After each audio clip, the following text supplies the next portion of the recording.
Hi friends, പുതിയൊരു വീഡിയോയിലേക്ക് എല്ലാവർക്കും സ്വാഗതം. ഇതെന്താണെന്ന് മനസ്സിലായോ? ഇതാണ് നമ്മുടെ മെമ്മറി വയർ. ഇത് കാണുമ്പോൾ നിങ്ങൾക്ക് എന്താണ് ഓർമ്മ വരുന്നത്? എനിക്ക് നമ്മുടെ പഴയ കാലത്തെ ഒരു ചുറ്റിവളയില്ലേ, അതാണ് ഓർമ്മ വന്നത്.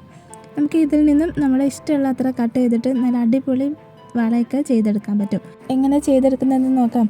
അതിന് മുമ്പായിട്ട് എൻ്റെ ചാനൽ ആദ്യമായിട്ട് കാണുന്ന കൂട്ടുകാർ ആരെങ്കിലും ഉണ്ടെങ്കിൽ ഈ ഒരു ചാനൽ സബ്സ്ക്രൈബ് ചെയ്യാൻ മറക്കണ്ട. നമ്മളിപ്പോൾ 2 റിങ്ങിലുള്ള ഒരു വളയാണ് ചെയ്തെടുക്കാൻ പോകുന്നത്.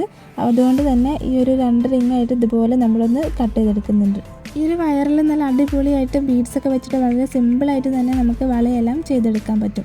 ഞാനിതിൽ ബ്ലാക്ക് ബീഡ്സും അതുപോലെ ഗോൾഡൻ ബീഡ്സാണ് കോർത്തെടുത്തിട്ട് ചെയ്യാൻ പോകുന്നത്. ഈ ഒരു കളറിലാവുമ്പോൾ നമുക്ക് വലിയവർക്കും അതുപോലെ കുട്ടികൾക്കും ഒരുപോലെ യൂസ് ചെയ്യാൻ പറ്റും. ബ്ലാക്ക് കളറിലുള്ള ക്രിസ്റ്റൽ ബീഡ്സും ഇതുപോലെയുള്ള ഗോൾഡൻ ബീഡ്സുമാണ് യൂസ് ചെയ്തിട്ടുള്ളത്. ഇനി നമ്മൾ ഈ ഒരു വയറിൻ്റെ എൻഡ് ഭാഗം ഒന്ന് വളച്ച് കൊടുക്കണം. നമ്മുടെ ബീഡ്സ് എല്ലാം കോർത്തത് അഴിഞ്ഞു പോരാതിരിക്കാൻ വേണ്ടിയിട്ട് ഒന്ന് വളച്ചിട്ട് കൊടുക്കാം. നമ്മൾ മറ്റുള്ള ബീഡ്സ് വെച്ച് ചെയ്യുമ്പോൾ നമുക്ക് വേണമെങ്കിൽ നമ്മുടെ എൻഡ് ബീഡൊക്കെ ഇതിന് പകരമായിട്ട് യൂസ് ചെയ്യാൻ പറ്റും. പക്ഷേ നമ്മൾ ഈ ഒരു ബ്ലാക്കും ഗോൾഡും ചെയ്യുമ്പോൾ അതിൽ വൈറ്റ് എൻഡ് ബീഡ് വെക്കുമ്പോൾ അതൊരു ബോറായിട്ടിരിക്കും. അപ്പോൾ അതുകൊണ്ട് ഞാൻ ഇതുപോലെ ഈ ഒരു ടൂള് വെച്ചിട്ടൊന്ന് വളച്ച് കൊടുക്കുകയാണ് ചെയ്യുന്നത്.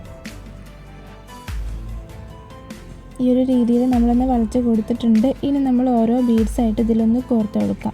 ആദ്യം നമ്മൾ ബ്ലാക്ക് ബീഡ്സ് കോർത്ത് കൊടുക്കുന്നുണ്ട്. അതിനുശേഷം നമ്മുടെ ഗോൾഡൻ കളർ ബീഡ്സ് കോർക്കുന്നുണ്ട്.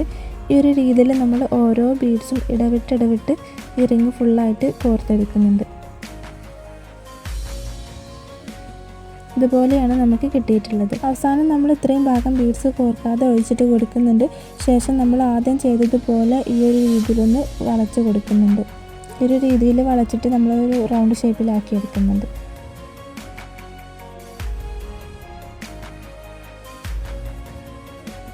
അപ്പം നമ്മുടെ വള ഇവിടെ റെഡി ആയിട്ടുണ്ട്. ഈ ഒരു രീതിയിലാണ് നമുക്ക് കിട്ടിയിട്ടുള്ളത്. നല്ല ഭംഗിയുണ്ട് കാണാൻ. രണ്ടറ്റവും നമ്മൾ ഇതുപോലെ ചെയ്തുകൊണ്ട് ഇതിൻ്റെ ബീഡ്സ് ഒന്നും അഴിഞ്ഞു പോരുന്ന ഒരു പ്രശ്നം ഉണ്ടാവില്ല. ഇത് നമുക്ക് എത്ര വലിയവർക്കും യൂസ് ചെയ്യാൻ പറ്റും. ഈ ഒരു രീതിയിലാണ് ഉണ്ടാകുന്നത്. പക്ഷേ ഇത് ചെറിയ കുട്ടികൾക്ക് യൂസ് ചെയ്യുമ്പോൾ ഇതുപോലെ കുറച്ച് ലൂസായിട്ട് നിൽക്കും. അപ്പോൾ നമുക്കിതിനുള്ളൊരു പരിഹാരം കണ്ടെത്തണം. ഇതെങ്ങനെ ടൈറ്റാക്കിയിട്ട് ചെയ്യാമെന്ന് നോക്കാം. അതിനായിട്ട് ഞാൻ ഇതുപോലെ തന്നെ മറ്റൊരു റിങ് എടുത്തിട്ട് അതിൽ ചെറിയ ഐറ്റം ബീഡ്സ് കോർത്തെടുത്തിട്ടുണ്ട്. ബ്ലാക്ക് ബീഡ്സും അതുപോലെ ഗോൾഡൻ ബീഡ്സും നമ്മൾ മറ്റതിൽ ചെയ്തതിനേക്കാളും കുറച്ചുകൂടെ ചെറുതാണ് എടുത്തിട്ടുള്ളത്. കാരണം ഇത് കുട്ടികൾക്കുള്ളതാണല്ലോ.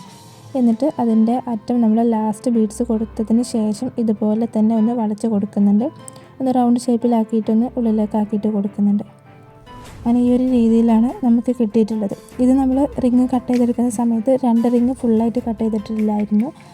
1.25 ഭാഗമായിട്ടാണ് കട്ട് ചെയ്തിട്ടുണ്ടായിരുന്നത്. ഈ ഒരു രീതിയിലാണ് നമ്മൾ കോർത്തെടുത്തിട്ടുള്ളത്. ഇനി ഇതിനെ നമ്മൾ ഇതുപോലെ ഒന്ന് നന്നായിട്ട് വലിച്ചെടുത്തിട്ട് ഈ ഒരു രീതിയിൽ 2 എണ്ണം ചേർത്ത് പിടിക്കുന്നുണ്ട്. 2 കൊളുത്തിൻ്റെ ഭാഗം ഇതുപോലെ ചേർത്ത് പിടിക്കണം. എന്നിട്ട് ഇവിടെ നമുക്ക് നമ്മുടെ ഏസ് ലോക്കോ അങ്ങനെ എന്തെങ്കിലും കൊളുത്തൊക്കെ യൂസ് ചെയ്യാൻ പറ്റും. അല്ലെങ്കിൽ ഞാൻ ഈ ഒരു വീഡിയോയിൽ കാണിച്ചിരിക്കുന്നത് പോലെ നമ്മൾ 2 അറ്റത്തൊന്ന് വളച്ചിട്ട് കൊടുത്തിട്ടുണ്ടായിരുന്നില്ല, അതിനുള്ളിലൂടെ ഒന്ന് കോർത്തെടുത്താൽ മതി. അപ്പോൾ നമുക്ക് ഈ ഒരു രീതിയിൽ കിട്ടും. അങ്ങനെ നമുക്ക് ഒരു മെമ്മറി വയറിൽ നിന്നും ഇതുപോലെ 2 സൈസിലുള്ള വളകളും ബ്രേസ്ലെറ്റുകളും എല്ലാം ചെയ്തെടുക്കാൻ പറ്റും. ഈ ഒരു രീതിയിൽ നമുക്ക് ഒരു റിങ്ങായിട്ടോ അല്ലെങ്കിൽ 2 3 റിങ്ങായിട്ടോ എല്ലാം ചെയ്തെടുക്കാൻ പറ്റും. കുട്ടികൾക്ക് വേണ്ടി ചെയ്യുമ്പോൾ നമുക്ക് എന്തെങ്കിലും തരത്തിലുള്ള കൊളുത്തുകൾ യൂസ് ചെയ്യുന്നതാവും നല്ലത്. അപ്പോൾ ഈ ഒരു വീഡിയോ നിങ്ങൾക്ക് ഇഷ്ടപ്പെട്ടാൽ ലൈക്ക് ചെയ്യാനും നിങ്ങളുടെ അഭിപ്രായങ്ങൾ കമൻറ്റ് ചെയ്യാനും മറക്കരുത്. കൂടുതൽ മേക്കിംഗ് വീഡിയോകൾക്കായിട്ട് ഈ ഒരു ചാനൽ സബ്സ്ക്രൈബ് ചെയ്യൂ.